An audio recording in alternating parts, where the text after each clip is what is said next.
عہد رسالت اور خلافت اول، ہدیہ کہ خلافت ثانی کا بھی ایک زمانہ گزرنے کے بعد جو چیز اذان میں شامل ہو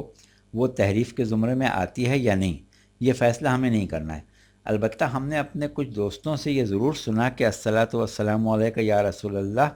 قبل اذان تحریف ہے، اور ان کو ایسا کرنے والوں پر بہت برہم بھی پایا،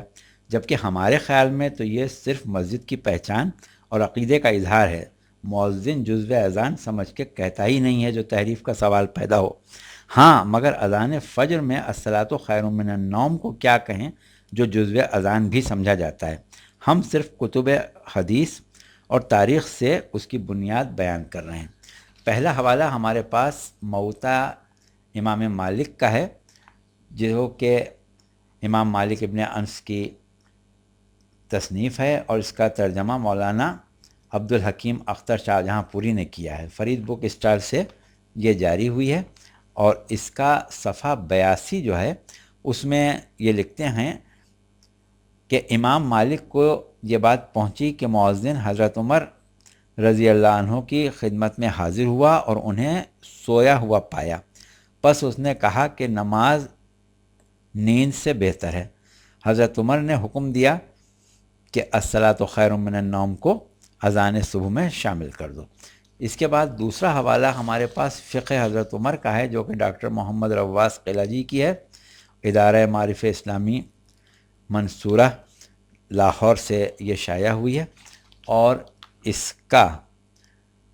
صفحہ 23 ہے، جس میں حضرت عمر کو نماز فجر کی اطلاع کا تذکرہ اس طریقے سے کیا گیا ہے کہ اذان کے الفاظ کی سرخی قائم کی گئی ہے، اور اس کے بعد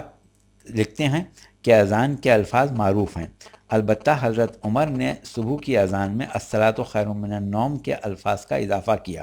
اور اس کی وجہ یہ ہوئی کہ ایک مرتبہ جب مؤذن حضرت عمر کو نماز فجر کی اطلاع دینے آیا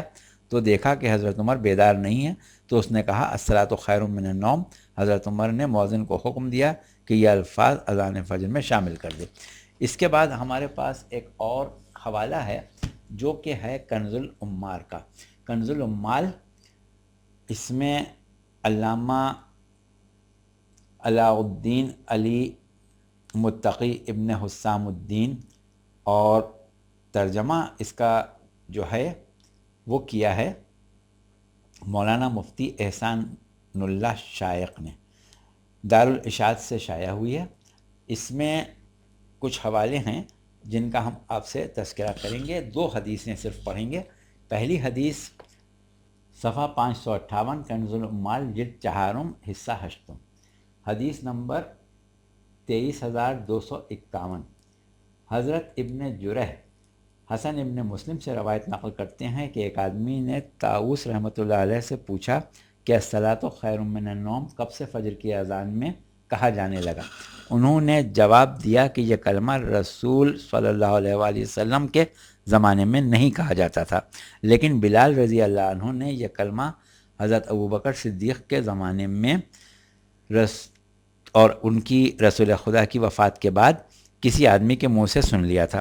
اور وہ آدمی مؤذن بھی نہیں تھا۔ بلال رضی اللہ عنہ نے اس سے سن کے اختیار کر لیا اور اذان میں اس کلمے کو کہتے رہے، چنانچہ حضرت ابوبکر رضی اللہ عنہ کو تھوڑا ہی عرصہ ملا تھا، حتیٰ کہ حضرت عمر کا زمانہ آ گیا، اور انہوں نے کہا کہ اگر ہم بلال کو اس نئی بات سے منع کر دیں تو اچھا ہوگا، گویا کہ آپ رضی اللہ عنہ بھول گئے اور آج تک لوگ اس کلمے کو اذان میں شامل کیے ہوئے ہیں۔ اس کے بعد اگلی حدیث ہے 23,252۔ اس میں حضرت ابن جرح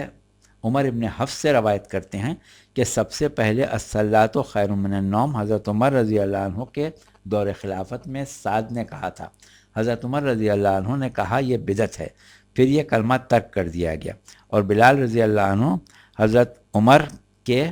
لیے اذان میں یہ کلمہ نہیں کہتے تھے۔ اس کے بعد جو ہمارے پاس ایک آخری حوالہ ہم آپ کو دے رہے ہیں، یہ شبلی نعمانی کی مشہور کتاب الفاروق، جو کہ حضرت عمر کے بارے میں اور ان کی مدح سرائی اور ان کے فضائل بیان کرنے میں لکھی گئی ہے۔ اس میں انہوں نے آخر میں ایک گفتگو کی ہے کہ حضرت عمر رضی اللہ عنہ نے ہر صیغے میں کچھ نئی باتیں ایجاد کی تھیں، اور ان کا حوالہ دیا ہے صفحہ 402 پر۔ یہ فہرست 33 نمبر میں جب پہنچتی ہے آخر میں، تو وہاں یہ لکھتے ہیں کہ فجر کی اذان میں الصلاۃ خیر من النوم کا اضافہ بھی کیا، اور اس کا جو حوالہ ہے وہ موطا امام مالک میں انہوں نے درج کیا ہے۔ تو اس طرح سے یہ تمام حوالے اس بات کے گواہ ہیں کہ یہ چیز حضرت عمر کے زمانے میں کسی مصلحت کے تحت یا کسی اور وجہ سے اذان میں شامل کی گئی۔